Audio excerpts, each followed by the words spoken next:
Welcome to the Pitch Side Chronicles. I am Tats. I am here with Rob, and it was a wild weekend in the baseball hot stove.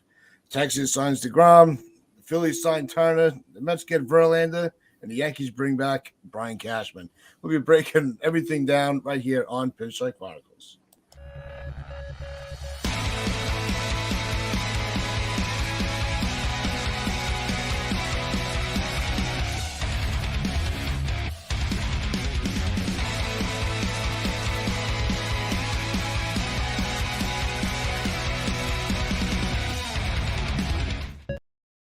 All right, welcome back. You are watching us on Northeast Streaming Sports on Facebook Live and on Roku.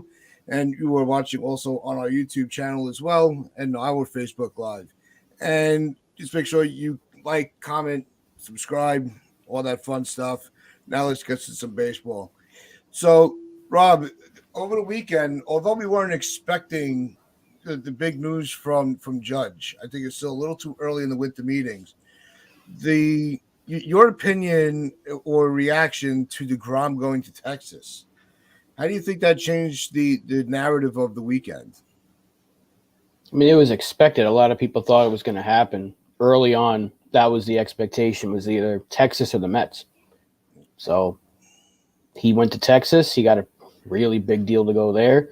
And the Mets quickly pivoted to get Verlander. I think DeGrom's great for Texas. He wanted to be there. They wanted him. They're trying to build that team into a winner. They spent big last offseason. They're spending big again this offseason. So opening up their pockets, trying to get some star power and see if they can turn around. They've got some solid depth there. They just got to put it all together. And getting Jacob DeGrom is a good start. If he stays on the field, he's the best pitcher in baseball. There's no one that comes close to him. I think that was the biggest issue with the contract. It wasn't the money. It was the years that they gave him. I think was what was alarming and why a lot of Met fans were disappointed, not pissed off that they lost him. Oh, they're mad. No, well, the ones I've talked to, they were like, you know what? It's for somebody that hasn't pitched for 2 years, and for a full season to get that kind of guarantee, it's a little rough. It's hard to swallow. It just makes you wonder, is he as healthy? Maybe he is going to be back to full form and he knows, he trusts himself. But, it's going to be interesting now where, with DeGrom going there, the pivot for Verlander from Steve Cohen and Billy Epler to give him the 2-year deal. I think it's a 3rd-year vesting option. So it was a very quick and needed pivot. So in that aspect, I'll give the Mets organization credit for not letting it sit too long, wondering, all right, how are we going to fill that rotation? And I think that's something that we haven't seen the Yankees do in a while, is that quick pivot with a solid solution. And so with Verlander now out of the American League, how does that change the landscape of the Astros pitching staff and the AL competition? Don't think it changes the Astros staff at all. They're fine. He was probably their worst pitcher this postseason. That's the crazy thing. He does not perform well for them in the postseason unless he plays us. So it helps us when we play them, if we play them, but it doesn't really hurt them because he wasn't really that productive. It was the rest of that rotation that was getting the job done more than he was. Not to say he was awful, but yeah, his numbers tell you he's not the greatest, at least World Series pitcher, the greatest postseason pitcher. But against us, he's like Cy Young and Nolan Ryan mixed into one. But I don't think it really changes too much for them. It changes for the rest of the American League, for us, assuming that we get our guy back and we add on top of that and we run it back with the same team that was good enough to go to the ALCS. It could help us win a game. At least we won't get swept, maybe. I don't know if there's some positive light to it, but there's still way too much time between now and then. But it will be interesting to see because the Mets are putting a lot of money into 2 pitchers. $86 million. They better win the whole goddamn thing. Even as a Yankee fan, if they don't win the whole goddamn thing, I would be extremely pissed off if I was a Mets fan. Yeah. They have to just get this. they got to continue going forward. They can't just settle going, okay, they still need they still need a lot of offense. And they're clamoring for, they're like, well, we got to re-sign Nimmo. Nimmo's a good player, but he's not that player that's going to put you over the edge. So I'm curious to see where they're going to go with their bats. And another team that's looking to really, get into relevance and be a threatening, competitive team is the Orioles. Which brings me to a comment from Tony here. Orioles this morning is still in the possibility for Rodon, Bassett, Correa, and Josh Bell. I think the Orioles are going to be that sleeper team that kind of gets involved with a lot of the discussions, and they see the positivity of the youth that they brought up, and I think they're going to capitalize on that. Thing is, they don't really have to, because they're very, very close to a playoff berth. I will say they could make it this year, but they don't have to go crazy. They don't necessarily need to sign a Correa, because if you sign Correa and Rodon, then you're telling people we're trying to go very far this year.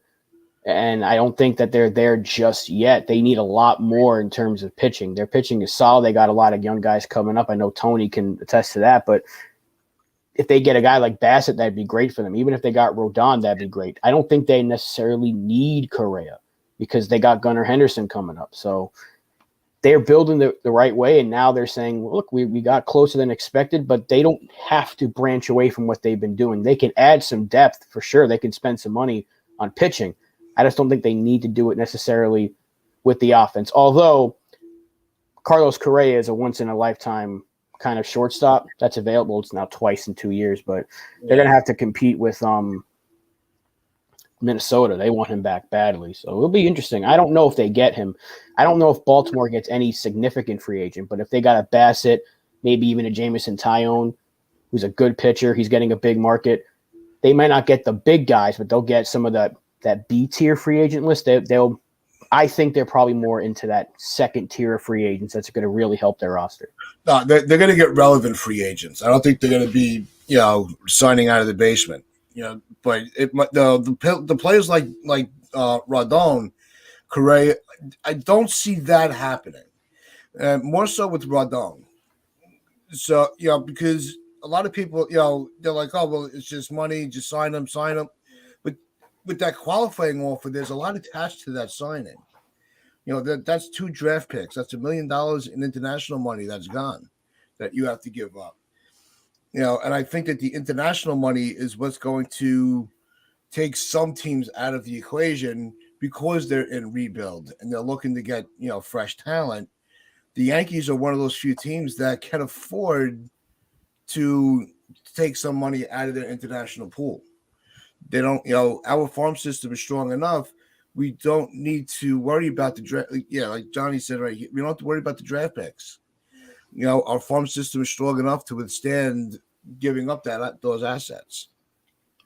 Well, yeah, for us, we don't necessarily have to care. Like the team like the Mets wouldn't really care about a draft pick, but a team like Pittsburgh or Baltimore that are going to, maybe not Baltimore now, but the Oakland Athletics, they're going to care about a draft pick.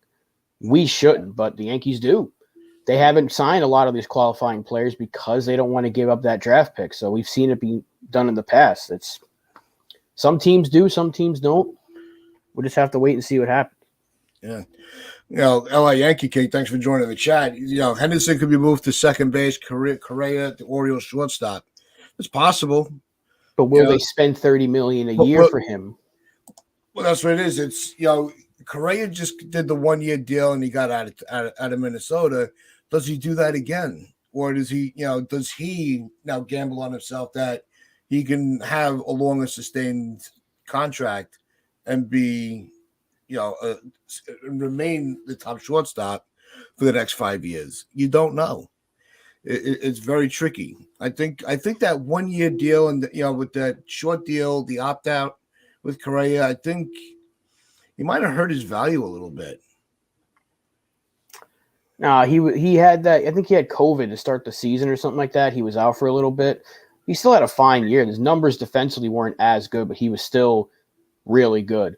it's hard to match what he does when you win platinum gloves. It's hard to do that every single year. He was still just fine at shortstop. He was great. He was a lot better than what we would consider to be a Gold Glover in Isaiah Kiner-Falefa. So,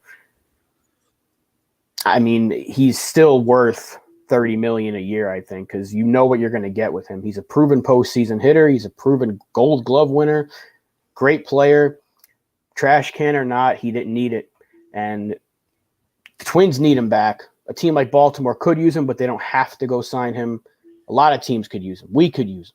The Red Sox need a shortstop. Oh, we have IKF. We're good. Yeah, well, we have an open competition apparently. So. The fact that they keep bringing up IKF in these shortstop conversations for the Yankees is just comical, and it's actually it's embarrassing. And it insults our intelligence and our passion as fans that this is where they're going to shove down our throat. But it should be Correa. They should have had Correa last year. It was that was the year to do it. Especially if you could have gotten him on a short deal like that to give, Volpe, Peraza, and those guys, if they wanted to give them a year or two to see where their progression went. It was right there for you to be, have a top infield while letting your prospects grow a little bit more. And if they were really just nailing it the way that they were, you can slot them right in. The Yankees screwed that all up. And it doesn't look like this offseason is going to be any different. Well, they still had the best infield in baseball, or at least in the American League, even with a shortstop that wasn't very good defensively. So, I mean, I understand what they were doing because even though Donaldson's bat was non-existent, his glove was far better than Urshela. And I do love Gio, and I would not have traded him. I'm not saying I accept the trade at this point, but Donaldson defensively is still really good. But you're not paying $25 million for a glove. Yeah, what's going on, Brad? No, that's where the conversation gets really weird with Donaldson. Is if he had just had maybe another 10, 15 points on his batting average, the conversation is completely different. He was so bad. There was no way to justify keeping him in the lineup other than his defense. There's nothing to do with batting average. His OPS dropped like 200 points. His power was down. His weighted runs created plus was down. His WAR was down. Everything was down. OPS, slugging, on base. His batting average be damned. I couldn't care less if he hit 230. If he would have hit 230 with 25 home runs and like 70 RBIs, something like that, OPS 750 to 800, I would not care about his batting average because look at Rizzo. If he had a stat line similar to Rizzo, it would have been a fine trade. I wouldn't have been overly thrilled with it, but you would have been like, okay, I see what they were saying because his last year, his metrics said he's still hitting the ball very hard. He's just getting a little unlucky, but he was terrible this year. Had we gotten last year Donaldson this year, it's not $25 million worth of production, but it's not the worst player you can possibly have for 25. We've seen a lot worse for the money that he's getting. So I should have phrased it because I'm still I'm old as dirt, so I'm always going to batting average. But it should have, if his numbers overall would have been a little higher, it would have been justifiable. Should have worded it that way. But FJ, thanks for joining the chat. Yankees are going to leave the meetings with 2 signings: Cashman, Bellinger, and Conforto. I'm not ready to throw the book on Judge yet that he's not coming back. I'm saying it's 50. I think it's 50-50. It's either going to be in the Bronx or San Francisco. There might be another team that has that inquires about him, but if he's going to leave the New York Yankees, it's going to be to go home, and that's it. And that's where I'm standing on it. Well, I don't know if you agree with that, Rob. It's always been us in San Francisco, unless the Dodgers came out and said, we'll give you 10. But from what we've heard, nothing has been said that's making me feel uneasy that I didn't already know. Because we knew San Francisco was going to try to go toe-to-toe with the Yankees. Yeah. But the Yankees said they'd be comfortable going to 9 years. Brian Cashman yesterday should make everyone feel comfortable, except for the fact that he said he doesn't know plan B, but that can also be interpreted as a good thing because it's like it's Aaron Judge or bust right now. And that's what everybody said priority one is Aaron Judge. Now that it's taking too long, everyone's like, you need to have a plan B. The Mets had a plan B. Well, the Mets didn't do anything in terms of starting pitching until they lost DeGrom. They were waiting on DeGrom before they made a move. The Yankees are waiting on Judge. They have to know if they're getting Judge back or not, because they're not going to go sign Nimmo or Bellinger or Benintendi without knowing what Aaron Judge is doing. And they're going all in for it. The fact that they're willing to go to 9 years, I didn't think they would, but they are. The fact that they're saying we want him to be our player, we're doing everything it takes. He's the guy. They're not doing anything else until Aaron Judge's decision is made, which is fine because there's still way too much time between now and spring training. And besides, the players that have signed, none of them were going to be Yankees anyway. They were never getting Trey Turner. They were never going to get Verlander for $43 million. They were never going after DeGrom. They were never going after Edwin Diaz. None of these players that have signed yet were going to be Yankee targets. The Yankees' target was Judge, Rizzo, maybe a shortstop. Benintendi's still out there. Yoshida's not even been posted yet, so he might be posted on the 15th, which is the deadline to post him. They got time there. Nimmo's still out there. Reynolds' name has been thrown out in trade talk. The Yankees are fine. They can wait for Aaron Judge. Yeah, and according to Johnny, and I'm hearing this a lot too, John, is we'll find out tomorrow, according to MLB, it'll make a choice Wednesday. Rob and I were talking about that a little bit before we came on live. They say that it's going to be 48 hours, but how many times have we heard, remember the whole, what was it with Cole? And it was, everybody was up on, hanging out on Twitter, going back and forth till 3 a.m, waiting for him to make the decision. And then it came like a few days after that. So there are times where it's like, there's no deadlines in baseball. This is one of those situations that it gets very, very tricky because how long do you wait before making other moves that might entice him to make a decision to come back to you? Or you just sit and you wait, and everybody else starts coming off the board. What if they get so enamored with waiting to see what what Judge wants to do that they drop the ball on Rodon and he goes somewhere else, and now you're stuck trying to figure out your rotation. So I think they need to continue to do business while assuring Judge that, look, you're our priority, but just don't, we still have other work to do. Well, who's to say they're not doing that already? Nobody knows what's going on right now. Nobody knew that Brian Cashman was getting a 4-year deal. The Yankees didn't even know he was coming to the winter meetings. So nobody knows what's going on inside the Yankee offices. People can assume all they want. Nobody knows because nobody thought they'd get Rizzo back before Judge, and they got that done within a couple of weeks. Good so point. Nobody knows anything yet. And besides, we don't necessarily need Rodon anyway. I love the guy. I would take him in a heartbeat, but our rotation is not the problem. It really isn't.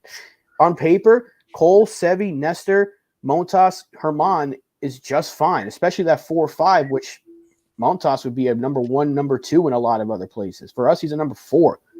Nestor Cortez is coming off of a Cy Young caliber season, at least for the first half of the year he was. He was an all-star. Severino just needs to stay healthy, and Garrett Cole proved to you he can pitch in the postseason in New York. So our rotation is fine. We need some bullpen help. But we need Aaron Judge more than anything because if you lose him, then you have to worry about what's plan B. The Yankees don't have a plan B yet because they know that it's all Aaron Judge or nothing. Yeah, it's if the Yankees lose out, he may have a plan B, but he's not going to disclose it. Cashman's very smart at keeping his ideas and his plan close to his chest. He doesn't indulge in a lot of information to the media. We see that a lot during the trade deadline. We've seen multiple times moves made. And you're like, where the hell did that come from? You didn't even hear a whisper about it. Cashman, that's where Cashman's I think he's underrated as a GM. And there's a lot we can complain about him, and we do all the time. But when it comes to making, not having things leaked out, I think Cashman's very good at that. Yeah, he always keeps his cards close to the chest. But Johnny says that Judge wants teams to make moves to improve the team. The Yankees are in a much better position. much better position than the Giants are. I'm sorry. They won 81 games last year. Their lineup, they showed that graphic, their lineup with Aaron Judge. It's basically what we were putting out for like July and August. Yeah. It's not very good. So they need to make a lot more moves around Aaron Judge. Do they have the money to do so? They said they do, but who knows? Because if you sign Aaron Judge, you could lock yourself financially where the Yankees could say, we will run it back, but a healthy Yankee team with Benintendi back in the fold, a full year of Bader, hopefully at some point you get LeMahieu back. The kids coming up, Peraza and Volpe getting more time, Peraza especially, Rizzo being back, hopefully an improved Josh Donaldson. That's a better lineup. So I think Aaron Judge knows the Yankees are the better team, but it's just about where does he want to play at this point? Has he had enough of New York and he wants to go back home? So if it comes down to the two teams having very similar offers and he takes San Francisco, they can't say the Yankees didn't try hard enough because it's just a matter of he wanted to go back home.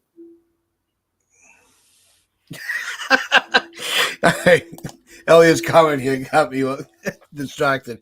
The difference between Aaron Judge and the Yankees and Aaron Judge not on the Yankees is the difference between Dennis Quaid and Randy Quaid. And that's a good one, Spence. No, it's Judge. If Judge really wants to say that, he wants to make sure that he signs with a contending team, and it's between us and the Giants. It's got there's. And it's not because we're Yankee fans, but it's the truth. The Yankees are in a better position. Even with our GM and manager, we're still in a better position than the Giants are. And like you said, you referenced the lineup that they put out. That's not a championship lineup. And not to say that they still can't make any moves after Judge, but how much are they gonna have left in the pocket? Especially if the price keeps going up. Right, they need another outfielder. They need to replace Rodon or get him back. They probably need a little bit of bullpen help. They need a lot of help. The Yankees need some help too, but the answers to the Yankees' questions could be in-house or could be some lesser free agents. We don't necessarily need a Carlos Rodon. He would be kind of a luxury. Our bullpen is actually okay when it's healthy, but we can add another arm or two. The answers for our issues are kind of in-house, and then a guy like Benintendi just kind of solidifies this team. The Giants have a lot more questions than we do. And yeah, Brad, you're right. And Rob will tell you, it doesn't take much to distract me at all. But yeah, Johnny, I think that this is another thing that we didn't really get into the other day. With the Ryan Reynolds wanting to be traded. Now, Rob, you've been a guy that was very high on Reynolds for a while. Do you think that they can make the trade? And who would you have in the trade? I don't think he's getting traded. They don't have to move. Michael Kay said yesterday on the Yankee hot stove that if he was the Pittsburgh Pirates, he would do exactly what the Brooklyn Nets did with Kevin Durant, which is look for the best offer, and if you get blown away, you take it. If not, you say, well, you're on the team, so you're playing. They don't have to move him. The Yankees would have to give them Peraza or Volpe, Dominguez, and a couple other guys to sway Pittsburgh to giving up a player who's owed like $6 million under team control for 3 more years. It's going to take a lot to get him. And a lot of Yankee fans are like, I would do it. Yeah, I'd sign me up. I'd fly them to the air. I'd drive them to the airport. You didn't want to give those guys up for Juan Soto, and you're going to give them up for Brian Reynolds? Come on. I like Brian Reynolds, but if you're telling me that you would do this trade now when you were hesitant to do this for Juan Soto, come on. They're not getting Brian Reynolds unless the Pirates say, we'll start with Peraza, and then you go into maybe like 3 or 4 other prospects that aren't Dominguez. But I don't think they're going to give up Dominguez and Peraza for Reynolds. Well, if you have Reynolds, say they make the deal, say they're really interested in Reynolds, right? And you have Bader, who's very athletic. He's got he's not old. So you would have Reynolds, Bader, and Judge in your outfield. Do we need and they're going to be on long-term deals, and they're going to be Bader's a free agent. Not Bader, yeah. You can always extend, seeing how he goes. You can re-sign Bader if you want to, or move on. Yeah, no, Dominguez would not be able to be in the equation now. that's too much. That's too big of an asset to get rid of. You still don't know if Bader's going to be great. He was really good in the playoffs, but doesn't mean he's going to be great. And plus, are you going to want to re-sign him when you have Dominguez on the come up, who could be ready by next season? Not this year, but next year. He's going to be in AAA at some point this year because he played just fine at AA. He's been rising. There were people that thought he was going to his stock was going to drop. His stock's been going up. So if you didn't want to move him for Juan Soto, why would you move him for Brian Reynolds? Like, I like Brian Reynolds. He's a good player, but he's actually had a down year compared to last year. Yeah. His stock is down. Juan Soto is one of the best players in baseball, and you didn't want to give him up for Soto. So why would you give him up for Reynolds? I'm sorry. You would have had 2.5 years of Soto compared to 3 years of Reynolds. What's the huge difference there? Half a season. Think about Soto in the Bronx compared to Reynolds. Yeah, Soto, and I keep saying it. I'm like, Soto was the move. That was the move they should have made. They should have just pulled the trigger, because you still had control of him for 3 years. You didn't have to. You weren't trading for a ridiculous contract. You were trading for a player under 3 years of control. So you give up your prospects. You bring over Soto. This way, God forbid, the news for Judge goes the wrong way. At least we have a formidable outfield remaining. So if you weren't, I think you'd hit it on the head, Rob. If you weren't going to make this move for Soto, why would you do it for Reynolds? And I agree with Brad because he said he would do it straight up, like it starts with Dominguez, but they're going to want Peraza or Volpe. They're not getting Volpe. They're going to want somebody that can play right now. Yeah, so they can move Peraza to second because they don't need a shortstop. They have O'Neal Cruz. So they would want. Cabrera's major league ready. He can play the outfield. He's not the talent that Peraza is. Yeah. No. I'm just saying. They're looking for a major league ready player. Peraza's major league ready. They would move him to second. They would want Dominguez who's probably going to be ready by next season, 2024. At some point, they're going to want Peraza, who's going to be ready this year. They might want some pitching. They know the Yankee system well because they trade with them almost every year. So they're going to want a lot. And is Brian Reynolds that good of a player that you're going to give up that many when you can sign Benintendi, who's not the same level in terms of numbers, but he's also he's a really good player. Michael Kay said it again yesterday. You're going to have to give up a lot for Reynolds because the Pirates don't have to trade him yet. They could wait. They have plenty of time, 2 years to wait to trade him. Or you can sign Benintendi now and know that he's going to do just fine. Yeah, it's one of those where somebody got kicked off a Facebook stream, but it's one of those if we have a situation where there's enough free agents where you don't need to use your prospects. You want to hold your prospects and your young talent. You want to have that ammunition for the trade deadline, not the off season where you could use free agents where it's just money. So I think that's where doing trades in the off season that comes later. That's after the free agent market is dried up. Then you start getting creative with trades. To trade now, I think it's very premature. No, and I get what FA is saying here, but I would trade Dominguez and then some other prospects, but I wouldn't give them both Dominguez and Peraza for Reynolds. I just wouldn't do it. That's my argument because it would take Peraza and others. It would be Dominguez, Peraza, and like 2 or 3 other prospects, maybe. Brian Reynolds is a guy that does not have to be traded. That's what people don't seem to understand. They can make the move, sure, but the Pirates have every right to be like, well, if we're going to move this guy who we don't have to trade, we want your number 2, your number 3, your number 7, and a couple other guys in the top 30. Is Cashman willing to do that?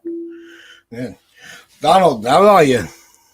I thought we started at 10. No, 9:30 on Tuesdays, buddy. But the issue with Reynolds asking for a trade, would you take him on the Yankees and for who? 100% take Reynolds. 100%. We've got we've got the prospects that can make that deal happen, I would do it, regardless of Aaron Judge. I'd put Reynolds in left field. Now, do you think that if we were willing to trade for Reynolds, then we should have just gone for Soto? Not necessarily, because I'm sure Soto would be even more expensive than Reynolds. But Reynolds is going to cost us a premium of prospects. But we have that. I mean, I would give them Gleyber Torres and then I would definitely give them Dominguez, and then I'd give them a couple of pitching prospects, a couple of B pitching prospects, and if they want someone else, fine, I'd do it. I'd get Reynolds done. I think Reynolds would be amazing at Yankee Stadium. Yeah, no, that's kind of what we've been going back and forth on. But want to thank everybody for watching on Roku. If you have been, hope you all have a good day. So the other thing we were talking about, to recap a little bit, was the Mets losing DeGrom and then the quick pivot to Verlander. Give us your thoughts, Donald. First of all, I think it's not a bad thing at all for the Mets not to have brought back DeGrom for that money. I think 5 years for that money is too much. I understand that it'll be quite emotional for Met fans to say goodbye to one of their own. So I don't think it's that much of a big deal that DeGrom is no longer a Met. However, I'm not actually that sold on Verlander at 40 years old. Their top two pitchers are now 39 going on 40, commanding $40 million each. That's not how I would allocate my resources. Yeah. But the Mets obviously have unlimited resources. But if I was to be quite honest, I don't think it's not what I would have done. I would have gone in another direction if I was cool. And it seems a little bit like a desperate move. Kind of like a George Steinbrenner move, in my opinion. Felt like a George Steinbrenner move. They were like, let's just go the next best guy. Let's just give him unlimited amount of money. So that's where I'm at with that. I wouldn't have gone the Verlander direction. I don't know if it's going to work out that well for the Mets, in my opinion. Well, one of the things Rob said that I agreed with is they have to win this year. If they're going to be investing all that money just into two players, and not even to mention the money they already threw at Diaz, they have to go. They have to continue going all in. Otherwise, they're going to have some really pissed off fans, even more pissed off fans. Well, what I like about what the Mets have done is that they've picked a direction. They at least have picked a direction where they're like, we're going all in. They've got a team that can compete. There's no point messing around. They got one of the best pitchers in baseball for sure. It's just I wouldn't have my two aces at 40 years old. Yeah. Now, Carlos Rodon, one of the things that's really slowing his market down was the fact that I think a lot of the teams are not going to be in the equation because of the draft picks and the international money. Now, I think that if the Yankees are in a position where they don't need that to be, that's not going to be a factor. But do you think that is a talking point that's going to have some teams back off and kind of shrink the market for teams bidding on them? Rob? This is your question. I already answered that earlier. Oh, okay. Well, let's get, first of all, there's a good little discussion here between LI Yankee King and FJ. So, LI Yankee, what elite pitching prospects do we have? FG, we could give them Luis Gil, Clark Schmidt, or Will Warren. That's not elite, my dude. I'm sorry. No. Facts, FJ. Well, Luis Gil was in the running as one of our best pitching prospects, and Clark Schmidt is really, really good. I think that a combination of that and Torres and Dominguez, I think that's as good as any offer that's going to be on the table for. Yeah, I mean, do we have solid pitching in our farm? Absolutely. Would I put them in an elite category? I'd be hesitant to do that. Well, Heel's coming off Tommy John, so we don't know when he's coming back. Yeah. Clark Schmidt, yeah, he's a good pitcher for sure. He's the most major league ready guy we have that's ready to pitch. It's not hurt, but I don't think they would want Herman. So if let's just say we get Rodon. Yeah, and that's the trade. If it's going to take a bunch of prospects that allows us to keep Peraza in this trade, then yeah, go do it. Because I loved Jason Dominguez and I want him to be here in the future. But if we're getting Brian Reynolds now for him, I would do it because you get 3 years of Reynolds and you don't know what Dominguez is going to be at the major league level. But is Brian Cashman willing to give up that many prospects for one player? I don't see it happening. No, that's why I said it's too early in the offseason to get into the trade discussions. That's something that's done after the free market agents dried up and you still have holes to fill. Then you start getting creative with trades. Donald, do you agree or disagree? Well, I don't think necessarily the trade market was dependent on free agency necessarily. If there's a really good offer that's on the table and you get it done, but the Yankees are obviously in a holding mode right now because they're going to find out about Aaron Judge within the next 24 to 48 hours, which none of us know what way he's going to turn. What do you think it would be? When do you think he makes his decision?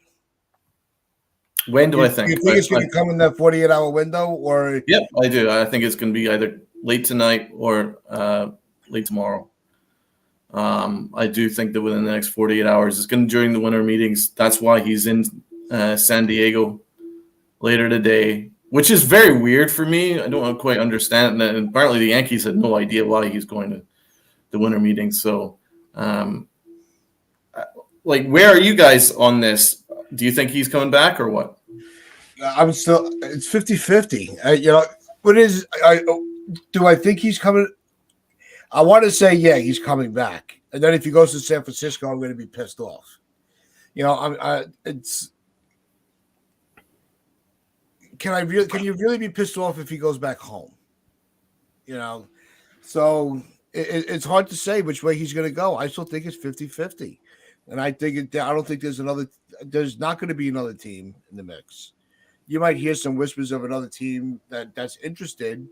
Well, who wouldn't be? You have to be a poverty franchise not to inquire about Judge. Oh, don't use that term. God, poverty. What are you, an NFL Twitter kid? Anyway, poverty franchise. Oh, what are we doing? Anyway, I can't be mad at Aaron Judge if he chooses to leave. I can be mad at the Yankees for not getting this done when they should have. Yeah. That's what I'd be mad. I'm mad at the front office for not doing this when it should have been done. However, I can't be mad at them right now because they are going all in for him. They're willing to go 9 years. I mentioned this earlier in the show. They're willing to go possibly up to $40 million. But if you go 9 years, maybe that lowers the AAV a little bit, which could help us. But everything they've said is telling us it's Judge or bust right now, which is exactly what we all wanted going into the offseason. They said it has to be Judge or bust, and then you pivot. So Cashman saying, I don't know what the plan is if Judge leaves, can be very annoying to people. When I first read it, I was like, you got to be kidding me. But then I'm like, well, it's also telling us that they are so focused on Aaron Judge, they don't care about anything else right now. So that's fine with me. Go get your guy. He's your guy. That's what he kept saying. We hope he's our guy for the rest of his career. That's plan A. That's plan B. That's plan C at the current moment. And if he signs elsewhere, then you quickly have to move on. And we as fans have to move on. It's going to be tough, but there are options out there that make us a really good team even without Aaron Judge. It's going to be very impossible to replicate it year one, but we'll have to get over it pretty quickly. It's not going to be like we lose Aaron Judge and we're going to roll out an outfield of Bader and Cabrera and Stanton, possibly, or who else can we possibly put out there? Some random name. We're going to go make some moves if Judge leaves, but the Yankees are saying it's him or bust right now, and that's fine with me. Cashman, 4-year deal. Shock. We knew this was coming. it was inevitable that they were bringing him back. We all knew that. It was just a matter of when he was going to put his name on the piece of paper. I still think 4 years. My God. Yeah, it's. Hey, it's Michael. Michael. What's Michael have to say? If you had a choice of playing at home versus playing away from home for the same amount of money, what would you do? It's a big question. That is a very good question. Either if you're going to be in New York or you're going to be in California, you're going to get killed with taxes. So you're not saving any money in a non-tax state like with Texas. So, that is a very good question. So that's the thing. If he chooses to go to San Francisco, let's say it's the same offer or very, very similar. Hey, Jigga. But if it's the same offer and he chooses to go home, can we be like, the Yankees didn't do enough? If it's the same offer, then it came down to Aaron Judge wanting to go home. Yeah. Well, that's what made it so frustrating that they didn't lock him up. What's up, Jigga, man? Us and every other podcast have been clamoring about the same thing. They should have locked him up when he was a rookie. It shouldn't have even gotten to this point. So if he leaves, it's not his. You can't blame him. You can't boo him when he comes back to the stadium. You got to boo the man. You got to boo the front office. And that's another good question. If he leaves, they start the season against San Francisco at home. What is the reception for Judge? Well, they better not boo that man. I swear to God, if these fans, if they boo him after the season he gave us, and the only reason we're in the playoffs last year was Aaron Judge, if they boo him, then it's going to prove a lot of people right about Yankee fans. That guy gave you everything he had for 7 years, and he was the face of your franchise for that long, and he was not done any favors by the front office. Because if you couldn't build around that caliber of a player to win a championship, that ain't on Aaron Judge. Well, that's true. That's the on letter your front point office. is 100% true. Yeah. LI brings up a good point too. What people aren't talking about is what Chris from NYYST podcast brought up with the Giants for long-term plan. I think when you compare both long-term plans, I think the Yankees have a better outlook than the Giants do. The Giants could spend crazy on free agents and be like, hey, we're going to go. But even if they get Rodon back and they get Judge and they sign Nimmo and they're going with this loaded lineup and a much better looking pitching staff, is it enough to beat the Dodgers and the Padres? Padres are going to be really good next year. The Dodgers, even though they lost Trey Turner, they can go and sign Xander Bogaerts today and be just fine. Or they could sign Correa for all we know. They really like Correa right now, so maybe they get him. Never count the Dodgers out. No, that would be hard. No, you can never count the Dodgers out. We're going to be competing with Tampa and Toronto, maybe Baltimore and Boston are going to be in the right, but we're probably the favorites with Aaron Judge again in the AL East. No, I think. Well, they're talking about the Red Sox are going to be doing a rebuild, so I don't think they're going to be in the equation. But you never know with them. They always seem to be one of those teams where just when you think they're tearing it all down, they still put together a solid year. They might not, make it to the playoffs, but they play like a spoiler team. But we finished last year. Yeah. No, but they could put together. Then with Devers, then there was a rumor that they were looking to move Devers. So who knows what Boston's doing? So I don't think Boston. Well, yeah, apparently that's a big thing in Boston. People in Boston are upset. They have no idea what the plan is over there. They'll probably rebuild and win the World Series next year, like they always do. Yeah, I've been doing that every year since they rebuilt in 2012. I think they won the World Series in 2013. They kind of rebuilt in 2017. And then what happened in 2018? They won the goddamn World Series. So if they rebuild again, they'll probably be contending next year or the year after. Yeah, What do you think of Aaron Judge blocking fans on Yankee fans on Twitter? That's funny. Yeah, I don't care. It's not that big. Look at who he's blocking, right? He's blocking people that are probably tagging him every single day. You better sign, you prick, or whatever they're saying to him. They're probably saying some stupid stuff, and he's like, I don't want to deal with it. Players block fans of their own. I've been blocked by baseball writers for no reason. Sometimes players just block people because they don't want to see the mentions all the time. He's probably getting tagged in so many different things. Like, I don't want to see it. I'm surprised he just hasn't deleted his profile at this point. I want to block out the noise. That's fine. There's a lot of stupid people out there. There is. That's just a fact of social media. What did you think of that tweet from Mr. Martindale that said that the Giants are increasingly confident that they're going to land Aaron Judge?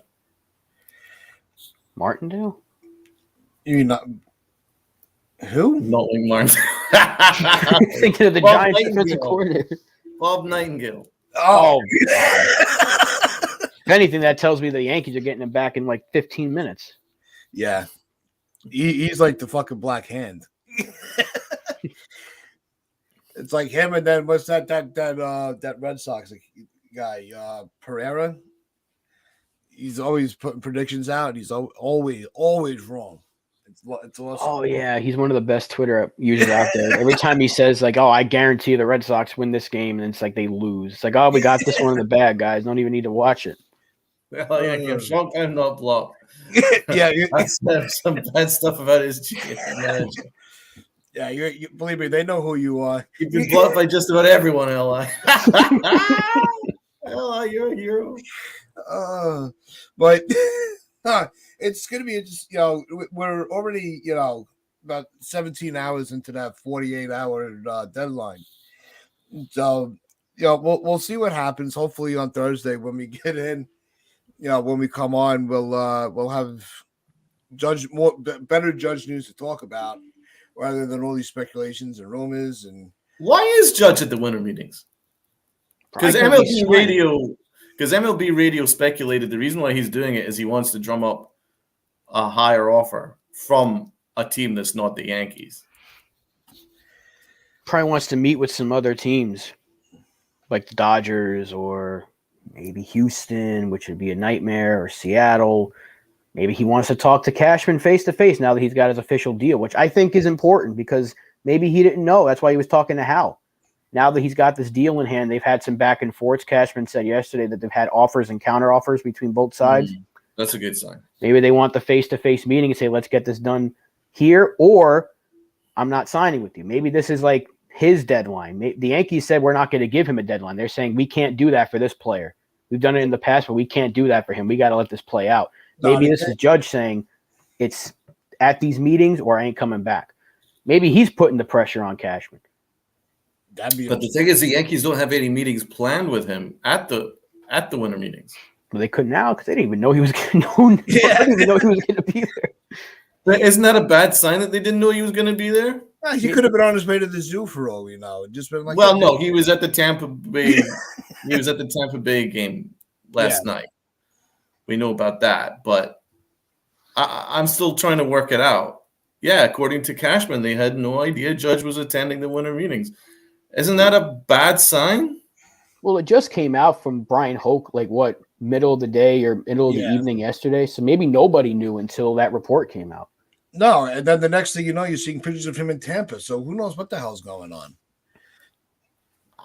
I mean, that's not a great sign if you're, trying to bring back your star player, not knowing his movements. But I understand his free agency. He's earned the right. It's just, I don't know. Aaron Judge, his behavior is not necessarily making me overly confident, although he has earned the right to do this. The Yankees have put him in the position. Yeah. So I guess he's enjoying free agency. This is his last free agency of his career. It's his first and only. So he's going to make it count. Yeah, he's milking it. Let's be fair. He's milking it. He's definitely milking it. Yeah, he knows wherever he shows up, the camera's going to be on. You had people being detectives yesterday. It's like, oh, he's with Mike Talkman's wife, so that means he must be going to San Francisco. But then you see Nestor, and you're like, oh, but he's still friends with Nestor, so maybe he's coming back. So he knows what's going on here. He's not stupid. You I think was, because- I was talking to a friend of mine at dinner yesterday, and I'm like, what would be great at the winter meetings is if every hour you had a different ball cap on, just to troll everybody. Judge going to winter meetings is a horrible sign. Yeah, I don't think it's great because there'd be no reason for him to go if he was 100% intent on re-signing with the Yankees. listen, Tony, I don't like what Tony said here, playing the Yankees' funeral. What, Tony? Jigga, man, he earned it. No, you did earn the free agents. Tony's living up to his moniker, the irrelevant franchise. No one talks about the Orioles. Good luck finding an Orioles podcast. Yeah. We'll one see how it goes. No one cares about the Orioles. Not even Orioles fans apart from Tony. Oh, The irrelevant fan. I'm sorry, Tony. I love you. I just had to get back at you there. yeah, you earned that one, Tony. But that's gonna wrap things up for us today. Hopefully on Thursday we'll have better news on the Judge front. And what Yeah, the when did Judge find the time to go back to San Diego? Because I saw he was in Tampa Buccaneers game. What did I miss?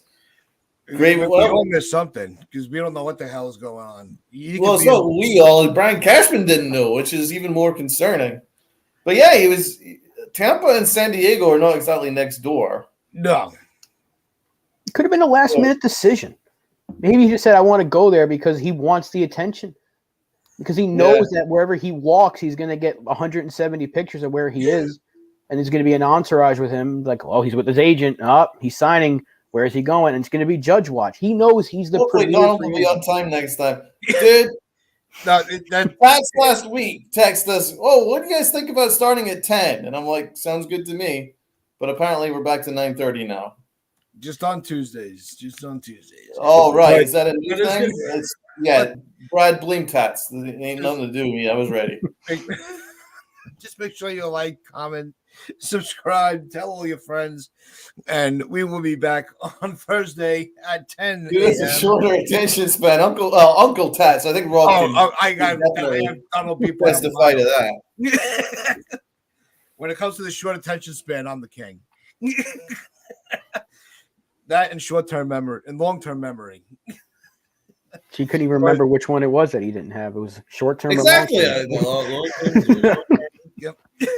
So the legend returns. But let's thank you everybody for watching, listening in the comments and commenting and all that. You got me all screwed up now. But just remember, wear your Princess your pride and play hard.